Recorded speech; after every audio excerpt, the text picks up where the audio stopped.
A short message for grown-ups.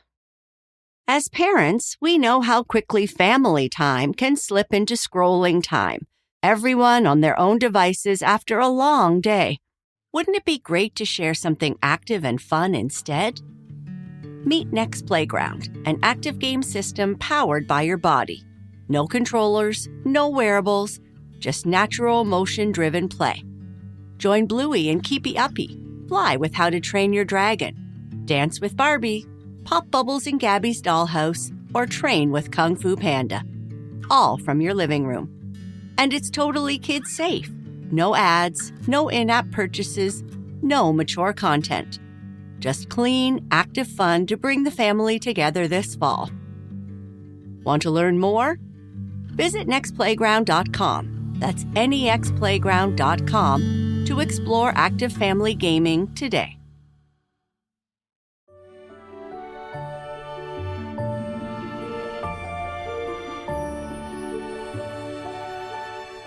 Hello, friends, and welcome to Sleep Tight Stories.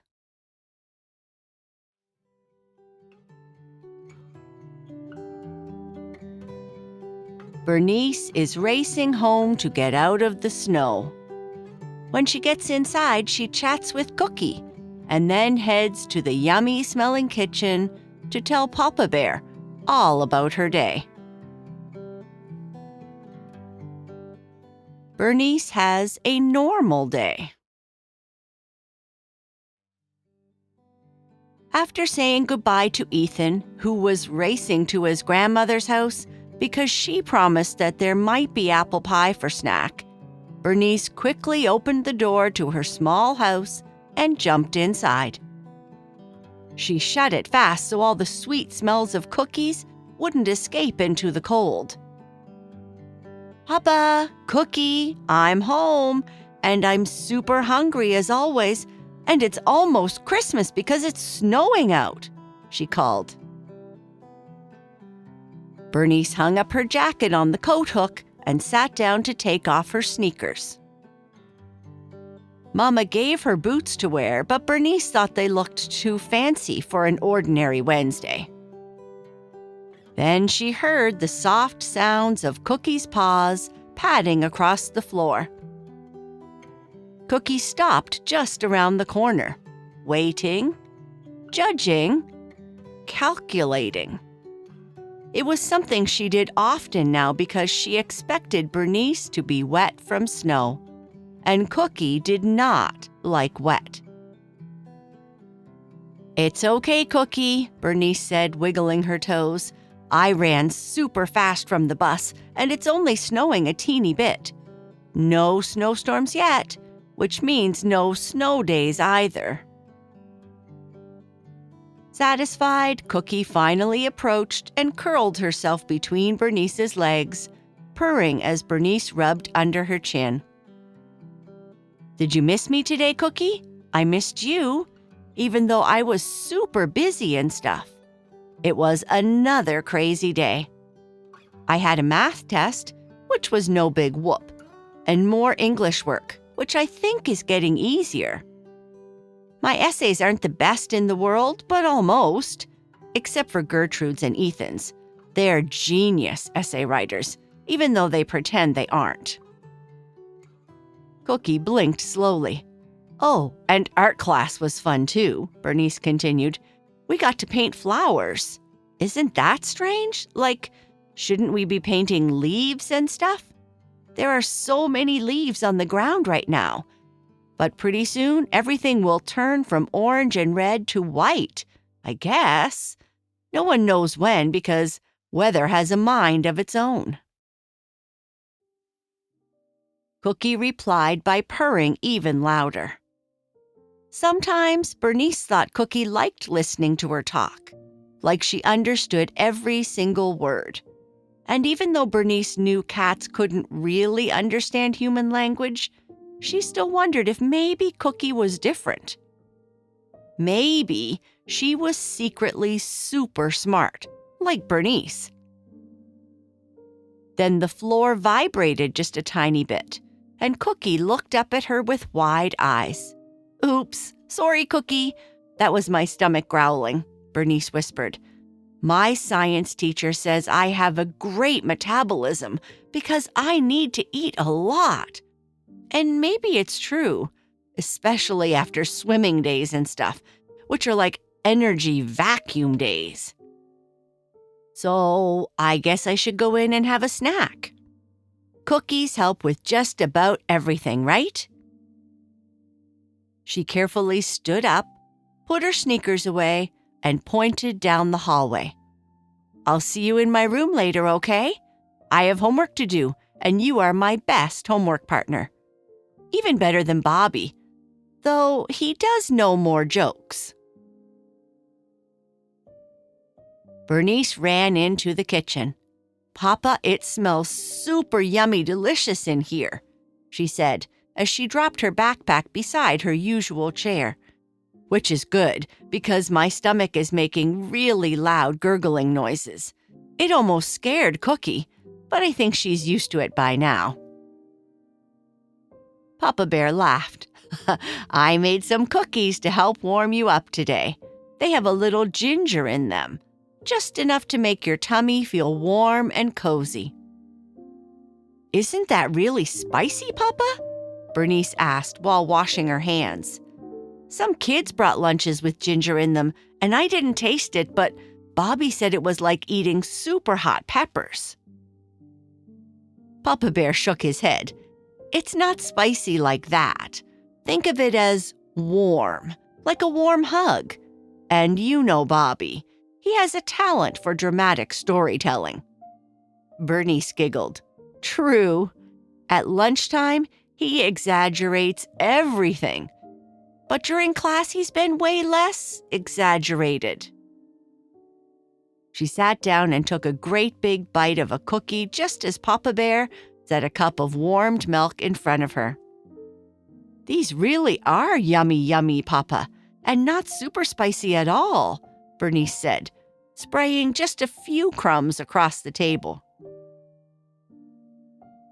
Papa Bear chuckled as he sat down with his tea. You certainly seem hungry today, little bear. Why don't you tell me all about your day? Okay, Bernice said, taking a big drink of milk that left a tiny milk mustache. Well, it was a normal day, Papa. You know, school stuff. But lunchtime? You will never guess what Bobby brought for his sweet treat today, so I'll just tell you. He brought carrot cake, Papa.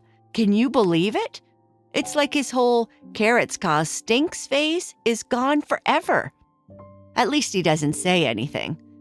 I don't sit beside him every day now, so maybe he still has the stinks and I just don't know.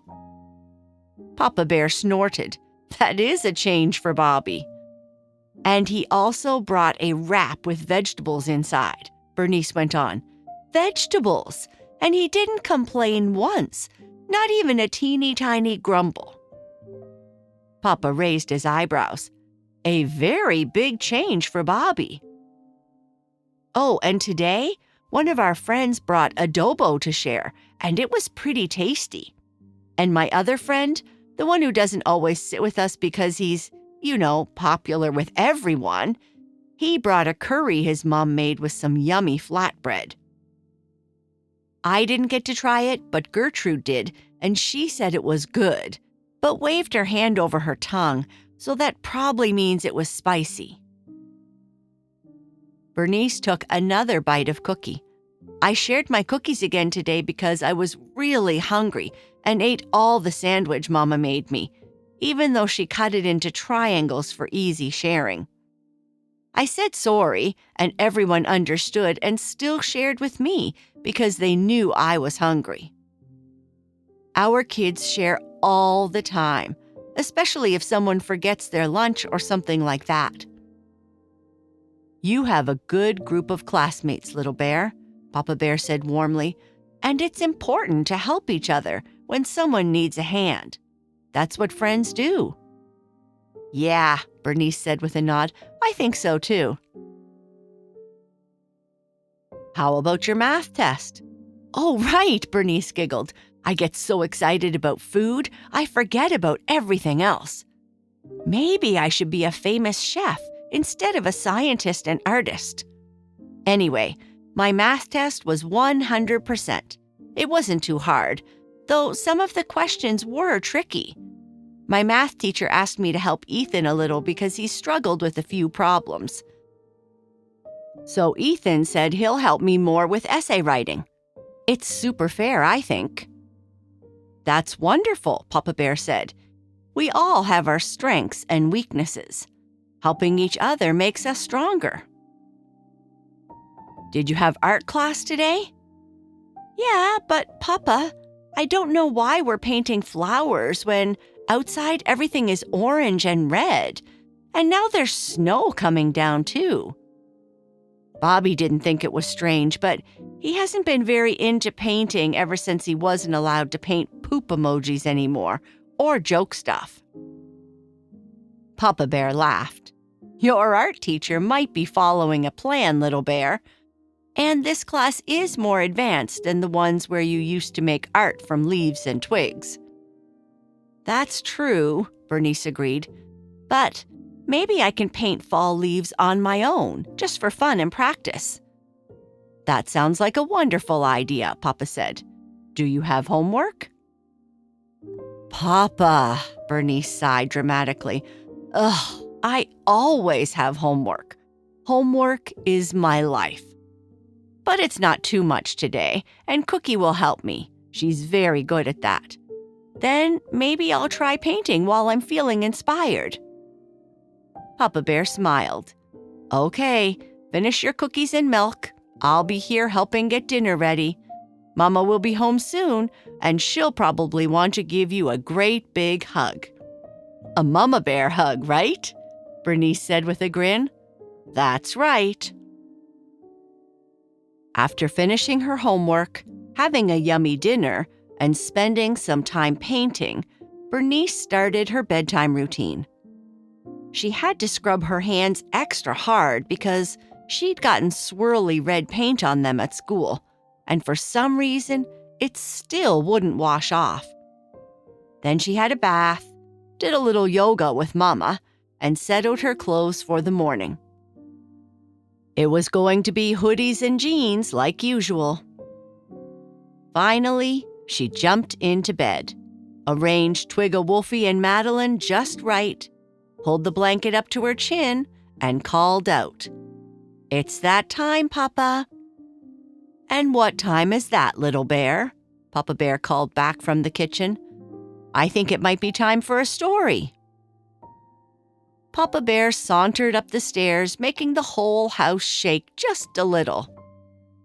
When he reached Bernice's room, he peeked around the door to see if she was still awake. "I see you, Papa, and yes, I am still awake," Bernice said with a giggle.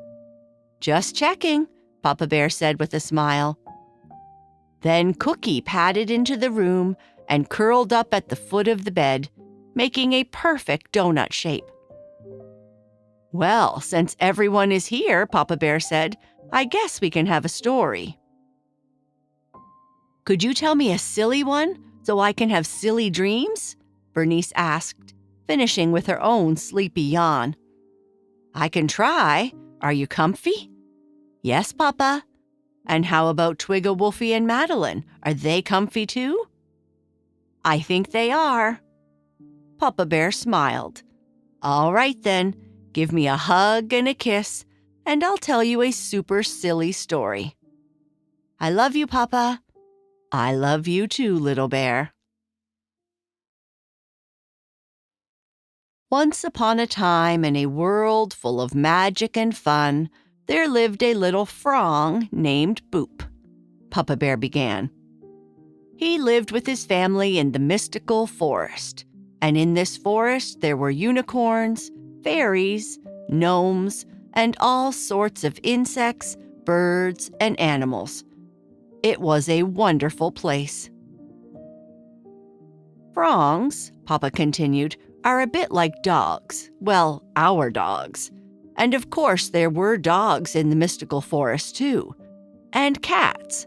But I haven't quite thought about them yet. "You need to think of the cats, Papa."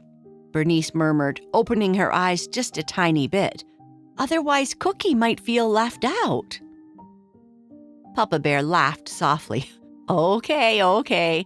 I'll think up a whole story about the cats in the mystical forest for next time."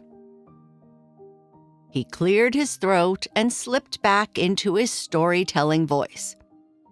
Starting again. So, on this particular day, Boop couldn't sit still. At all. His teacher, Mr. Wibble, was trying to explain something about cloud reading. Or maybe it was creek whispering.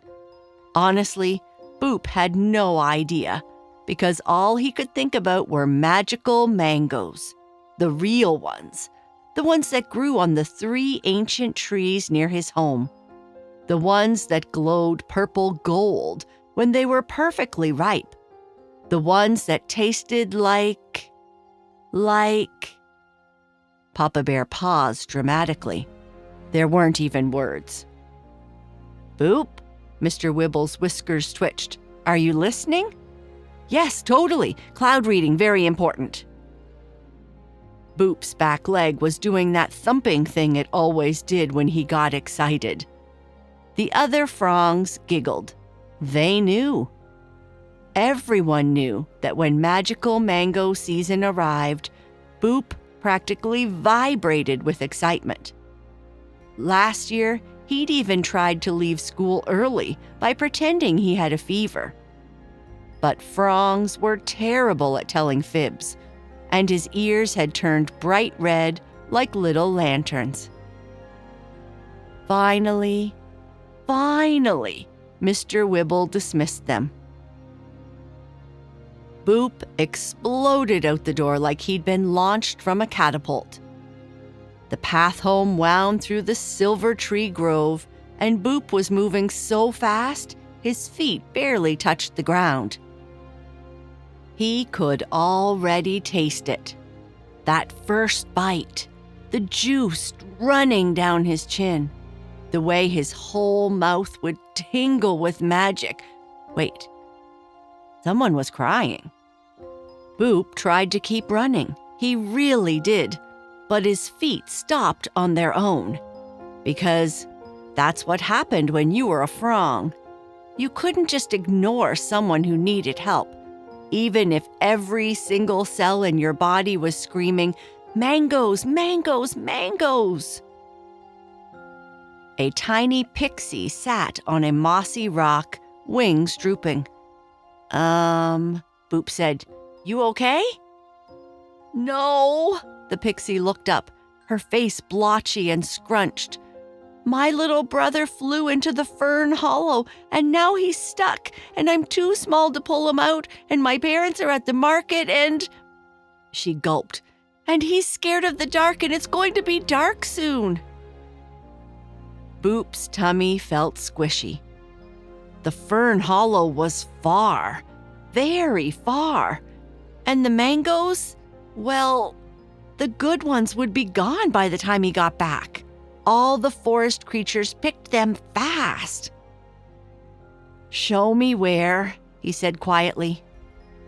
The pixie, her name was Shimmer, zipped through the trees, and Boop had to hop-run to keep up. His thoughts kept drifting back to those mangoes, probably glowing perfectly right now, probably being picked by somebody else. "Stop it," he told himself. "Focus." The fern hollow was a strange little canyon where vines curled into wild spirals. And yes, there was Shimmer's brother, wrapped up like a fuzzy burrito, crying softly.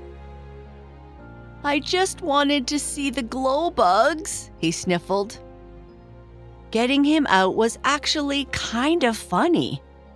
Boop had to bounce on certain vines to loosen others, and at one point, he got tangled up himself. Shimmer had to tug on his ears while her brother giggled through his tears. By the time they finally freed him, all 3 of them were covered in vine sap, leaves, and about 9 different kinds of forest goo. Thank you, thank you, thank you. Shimmer wrapped her tiny arms around Boop's leg. By the time Boop made it back to the mango trees, the sun was setting. And, well, the trees were basically bare. Just a few small greenish mangoes left. Definitely not magical yet.